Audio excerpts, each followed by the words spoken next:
최근에 이제 뭐 퀀트 분석을 하다가 소름 돋는 걸 발견을 했어요. 25년 동안 2년 연속 하락한 해 한 번도 없었다 했죠. 25년 동안 아까 딱 7번밖에 안 빠졌다 했죠. 아니 이 중에서 희한하네. 빠진 해를 보니까 뭐야, 전부 다 짝수네. 자, 여기서 더 소름 돋는 거 말씀드릴게요. 홀수년도에 코스닥 평균 수익률이 얼마냐면, 그러면 저희는 어떤 확률을 갖고 하냐면 25년 동안 2년 연속 하락한 해 한 번도 없었다 했죠.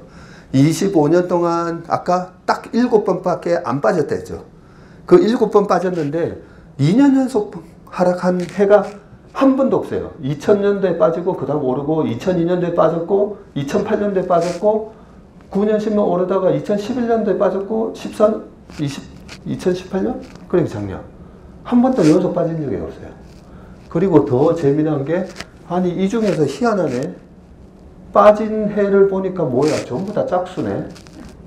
홀수 딱 하나밖에 없어요. 네. 7번 빠졌는데 유일하게 빠진 홀수가 2011년도 미국 시장에 대한 S&P에서 미국 국채에 대해서 신용등급을 강등했을 때 그때. 근데 그 전에 보세요. 2009년도에 50%, 10년도에 22%. 그러니까 한 번 좀 빠지면 더 하잖아요. 그리고 연평균은 얼마 올랐나 봤더니 야, 13%나 오르는 장이네. 13%면 저도 마찬가지지만 저는 예금을 안 합니다. 뭐 주식으로 이 정도 버는데, 근데 이것보다 더 버는 방법이 있어요. 어떻게? 지금처럼 다들 8명, 10명 중에 8명이 비관적일 때 저는 비중을 늘리고, 다들 좋다고 할 때 저는 줄이거든요. 그래서 저희 고객들한테는 제가 15%는 저희는 15%는 봅니다 라는 얘기를 하는 겁니다. 더 재미난 거, 최근에 이제 뭐 퀀트 분석을 하다가 소름 돋는 걸 발견을 했어요. 소름 돋는. 그래서 이걸 가르쳐 드려야 되나 말아야 되나 하다가, 그래서 좀 잘 안 보이게 차트를 만들어 왔어요. 근데 그 차트 보시면 다 나오긴 합니다. 자, 아까 홀수년도가 잘 안 빠지고 홀수년도가 많이 올라요. 짝수년도 빠졌고. 그래서 홀수년도에 그러면 평균 한 얼마 수익이 났지라고 봤거든요. 자, 홀수년도의 코스피 평균 수익률이 25.87이에요. 아니 평균이 13%인데 홀수년도만 따로 뺐더니 25.87이네. 26%니까 아까 2배죠. 아니 그러면 짝수연도에는 돈을 못 벌었다는 얘기인가? 짝수연도 평균이 마이너스 1.45예요. 그래서 제가 옛날에 한 20년 전에 우리 부장님이 하셨던 얘기가 있는데, 짝수연도 조심하라고 20년 전에 저한테 얘기하셨는데, 그 이후 20년 동안에도 보면 평균이 이래요. 자, 여기서 더 소름 돋는 거 말씀드릴게요. 더 소름 돋는 거. 왜냐면 코스닥을 많이 하시니까. 자, 홀수년도에 코스닥 평균 수익률이 얼마냐면 40.94%예요.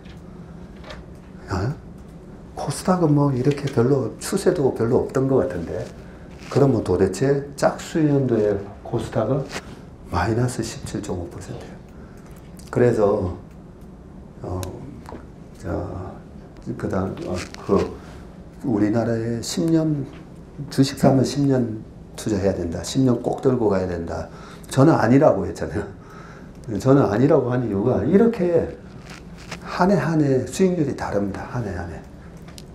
이렇게 다르기 때문에 우리가 먹어야 될 때, 수비를 해야 될 때, 간단하게 홀수연도에 들어가서 돈 벌고 짝수연도에 조심하고, 이것만 알았으면 2018년도에도 안 터지고 2020년 코로나 때도 피해 있다가 뭐야 확 빠졌네 하고 들어가면 그 2020년도에도 돈 벌 수 있는 거고 작년에도 돈 벌 수 있는 거죠. 그죠? 그래서 짝수연도에 떨어지는 거 기다렸다가 사면 되는데, 저희가 2021년도에 5월 달에 저희 고객 주식 다 팔아서 돈 가져가세요 하고 계속 뭐 하반기에는 그죠?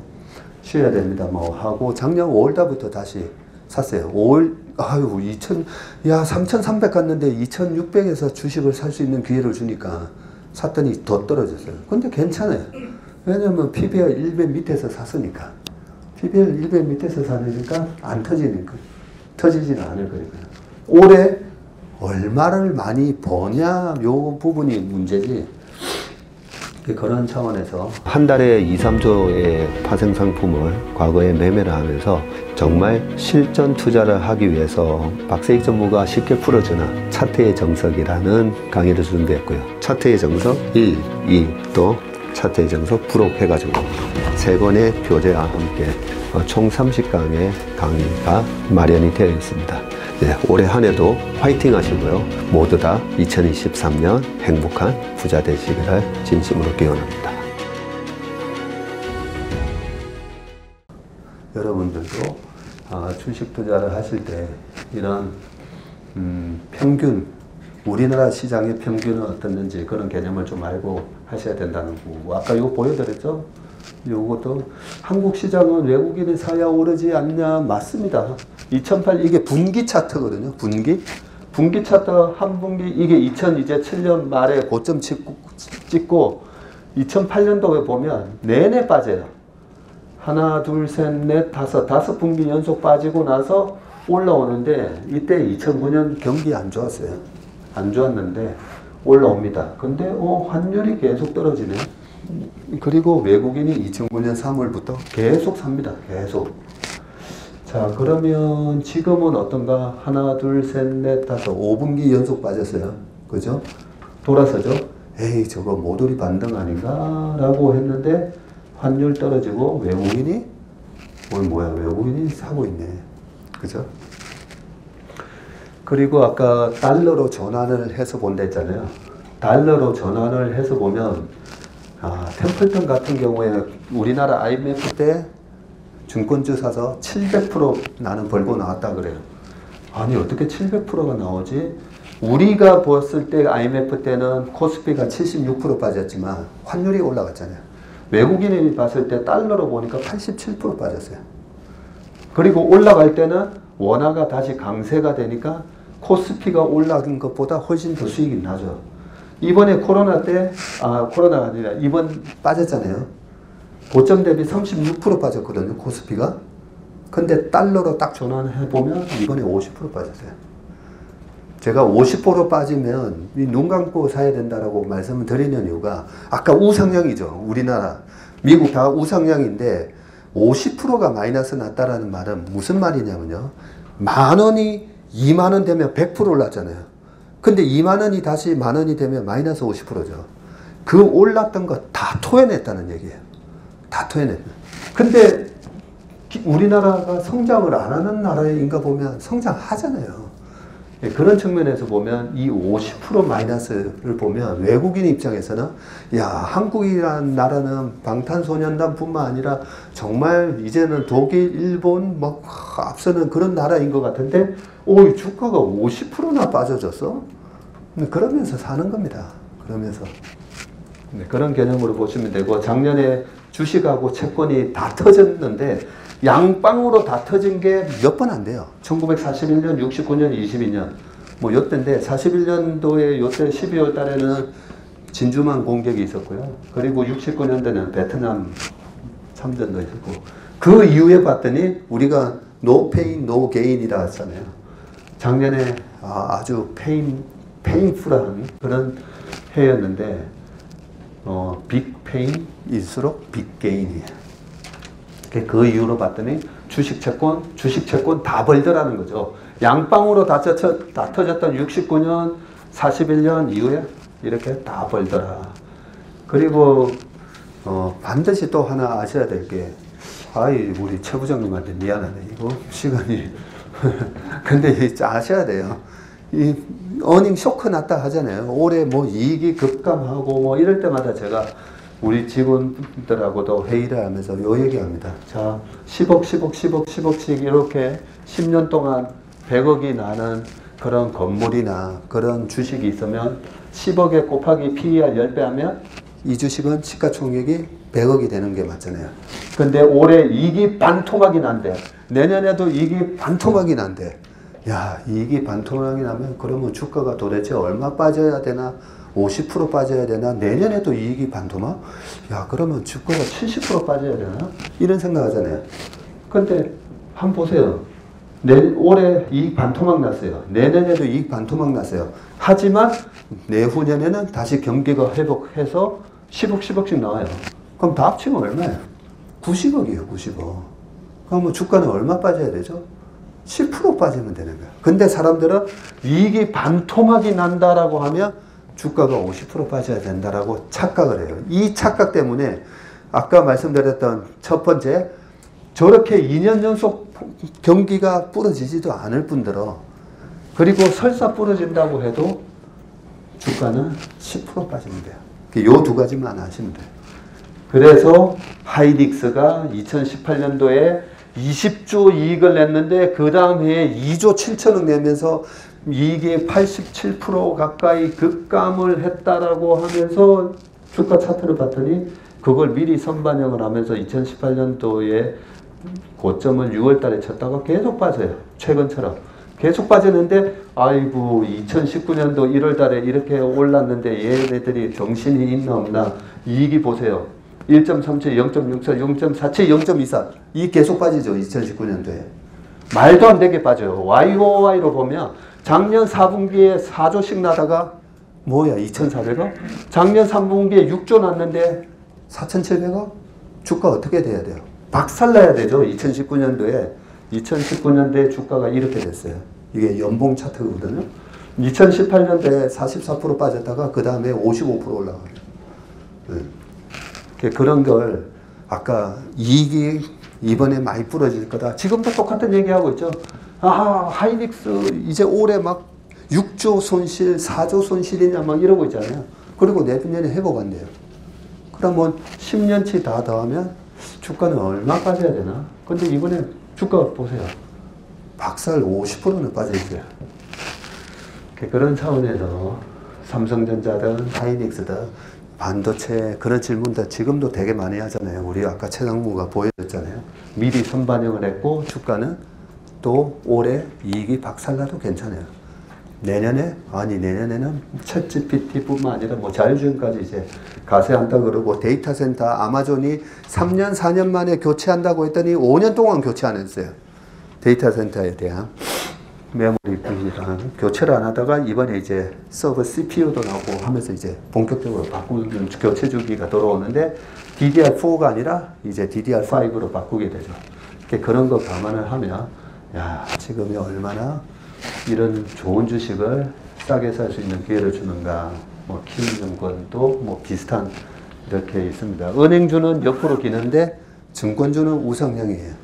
왜냐하면 은행들 우리가 여행 가시려면 달러 바꾸시려면 은행 가셨어야 되잖아요. 그죠?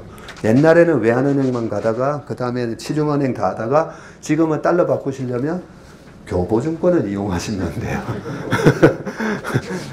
증권사를 이용하면 은행보다 훨씬 그 환율이 좋습니다. 맞습니까? 맞습니다. 아, 네, 맞다고 합니다. 네. 그러니까 증권사는 보세요. 증권사도 매출이 보세요. 뭐 5천억, 6천억, 8천억, 1조 4천억, 1조 8천억 계속 왜 늘어나겠습니까? 은행은 예대마지 요즘 은행 잘 안 가시잖아요. 또 그죠? 근데 증권사에는 하는 게 되게 많아요. 네. 그리고 최 부장님 진짜 마지막에 자 SM이에요. 엄청난 일이 일어났어요. 자 SM 차트를 보니까 어떤 생각이 듭니까? 아 나도 좀 사놓을 걸. 그죠? 나도 좀 사놓을 걸. 2007년, 8년, 9년, 10년, 11년 요때 2011년 요때 제가 이제 그 우리 52주 신고가부터 해가지고 컵 위드 홀드 모양 제가 이런 모양 좋아해서 요때 딱 살라고 왜 신고가가 나지? 근데 소녀시대가 막 CNN에 막 나올 때요. 야 이게 글로벌라이제이션 모멘텀이 생겼네. 살려고 딱 했더니 3천억인 거예요. 시총이. 이익이 얼마 났지? 110억 났더라고 작년에. 근데 제가 살려고 했더니 주변 매니저들한테 물어보니까 아유 그 SM 근데 그 실적을 믿을 수가 있어야죠. 돈을 막 이제 보통 옛날에 이제 스태프들 보면 뭐 카메라도 있고 뭐 여러 가지 그 건설 현장도 그렇지만 이제 돈을 많이 빼돌릴 수가 있으니까 아유 그럼 믿을 수가 있습니까? 하다가 이렇게 갔어요. 하여튼 저희는 여기서 사서 제가 8,500억에 팔았어요. 밸류에이션을 저는 하니까 뭐 1,200억 이익 나온다는데 아니 1,200억 안 나올 것 같은데 왜 1,200억 나온다 하지? 그러면서 1조 4천억 갔다가 뭐 이래 빠졌는데 자 지금 이렇게 됐어요. 그죠? 아 좀 사놓을 걸. 근데 아니 라이크 기획이라고 만들어 놓고 돈을 연 200억씩 그동안 1,400억을 돈을 빼가는데 어떻게 사겠어요? 참 훌륭한 회사인데 그죠? 너무 훌륭한 회사인데 우리나라 K-팝을 전 세계에 만든 사람이 이수만 회장이에요. 이수만 회장부터 시작이 돼서 지금의 방탄소년단이 있는 거예요. 아니 그래서 제가 너무 안타까운 거예요. 너무 그렇게 우리나라 역사에 두고두고 존경받으실 만한 분이 그 왜 200억씩 빼갔을까? 그 돈 없으셔도 되는데 그죠? 근데 이렇게 됐어요. 하이브도 얘기하고 카카오도 다 얘기해요. 아 이제 그런 거 없어질 겁니다. 경영 이렇게 할 겁니다. 다 보면 회사 이제 가치가 다 좋아지는 얘기 하고 있어요. 제가 보니까 와 어마어마한 일이 생긴 거예요. 제가 3년 전에 LG화학 물적 분할 가지고 그렇게 얘기를 하면서 간절히 부탁을 했잖아요. 주 LG에서 좀 이거 기각시켜 부결 좀 시켜달라고. LG화학 이사진에서 내린 결정이지만 우리 사랑해요 LG. 네, 너무 LG의 그 연수원 있잖아요. 연수원의 이름이 인화원이에요. 네, 사람과 화합하면서 살라는 그런 선대 회장님의 뜻. 인화원. 그래서 제가 그걸 알기 때문에 이거 주 LG에서 부결시켜야 됩니다. 기적을 바라보겠습니다. 했더니 뭔 소리야 하면서 그냥 물적 분할하고 했잖아요. 그게 안 먹혔는데 이제 먹혔어요. KB 자산을 이용해서 거의 15% 사서 라이크기에 그렇게 돈 빼가는 거 하면 안 됩니다. 막 얘기했어요. 근데 안 먹혔어요. 이제 먹히고 있어요. 그죠? 그래서 우리나라 전체 시장에 지금 아마 조마조마한 겁니다. 대주주분들이 우리 회사도 공격 들어오면 어떡하지? 그러면 어떻게 해야 되겠어요? 지금 서로 지분 확보한다고 막 그러고 있잖아요. 그게 있기 전에 먼저 확보해야 되겠죠. 그죠? 네, 큰 변화가 일어났어요. 그리고 요게 아까 다시 달러로 본 우리나라 차트예요. 달러로 본 분기 차트거든요.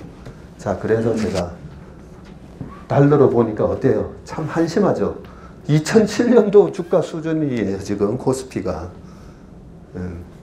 그런데 여기서 셀 할 거냐, 바이 할 거냐. 선택은 우리가 하는 겁니다. 우리가. 어느 쪽을 선택하실 건지. 여기서 바이 선택하시면 안 되죠. 근데 지금은 여기라는 거죠. 그리고, 근데 전문님, 근데 뭘 사야 됩니까? 뭘 사야 되는지는 우리 최성환 부장님이 지금 뒤에서 서서 기다리시는데, 우리 최성환 부장님이 그 스몰캡 애널리스트도 오래 하시고 해서 우리 펀드 매니저들 사이에서는 모르는 매니저들이 없어요. 항상 우리 최 부장님 모셔가지고 세미나를 많이 듣습니다. 최근에도 기관 돌아다니시니까 우리 최 부장님 통해서 그러면 올해 뭘 사서 돈 벌어야 되는지 한번 들어보도록